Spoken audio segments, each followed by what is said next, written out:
Hearing no objection, it is so decided. Rejoicing and relief in Dubai for a deal many doubted could be done, especially by the CEO of an oil company in an oil-rich state.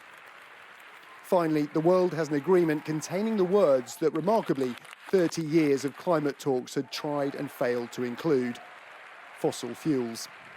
It is an enhanced, balanced, but make no mistake, historic package to accelerate climate action. It is the UAE consensus.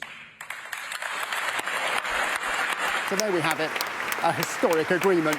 But will it be remembered as the one that put an end to the fossil fuel era, or missed the opportunity to stop it fast enough? For though it calls out fossil fuels, the agreement contains enough caveats for countries to keep burning them for decades if they choose. For those whose future depends on keeping warming below 1.5 degrees, that's not good enough.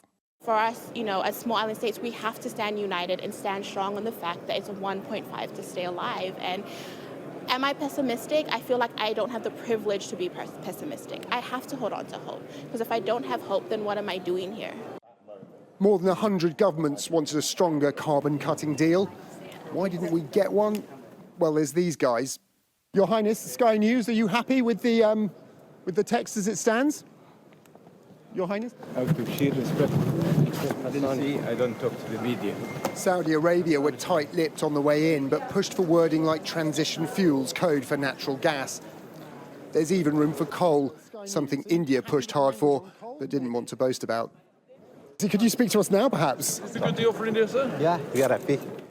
It's why this deal won't keep us below 1.5 degrees, but that's something few scientists believe any agreement could have achieved.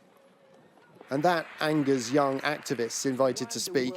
That the conflict of interest that presides over this COP and the fossil fuel lobbies in this halls, this text smells like oil and like gas.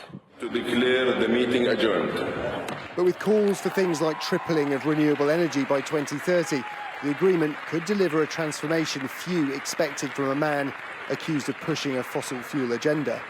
What would be your message to the doubters? To think again. This will inspire the optimists, and I know it will correct some misperceptions.